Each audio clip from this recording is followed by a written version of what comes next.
Hi food lovers, చిటికెలో చేసుకునే రెసిపీస్తో మీ ముందుకు వచ్చాను. ఈరోజు మనం చేసుకునే రెసిపీ మిర్చి బజ్జీ. దీనికి కావలసినవి బజ్జి మిర్చీలు, శనగపిండి, పావు స్పూను వాము, 1 స్పూను బియ్యం పిండి. ముందు బజ్జి మిర్చి తీసుకుని నిలువుగా చీల్చి లోపలున్న గింజలు తీసేసి ఉప్పు పట్టించండి ఇలా. ఇప్పుడు శనగపిండిలో బియ్యం పిండి,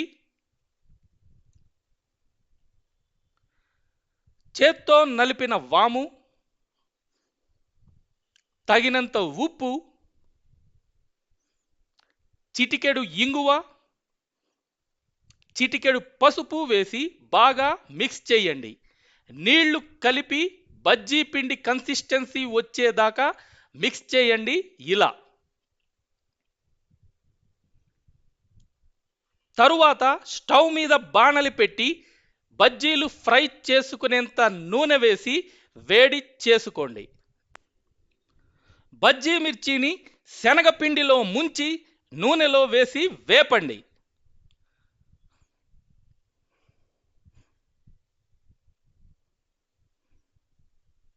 గోల్డెన్ బ్రౌన్ కలర్ వచ్చాక తీసేయండి.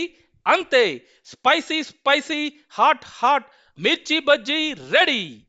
చాచా, కారం లేదు, పాడు లేదు, స్పైస్ వంటలోనూ లేదు, నా లైఫ్లోనూ లేదు అనే భర్తలకు ఎంతో సింపుల్గా చేయగలిగే ఈ బజ్జీ చేసి పెట్టండి. పెట్టి అనండి, పట్టుకుంటా నీ పీక మిర్చి బజ్జీ కేక. మీరు కూడా ఇలాంటి కామెంట్స్ చేయండి. మరొక అద్భుతమైన వంటతో మళ్ళీ మీ ముందుకు వస్తాను. Bye bye.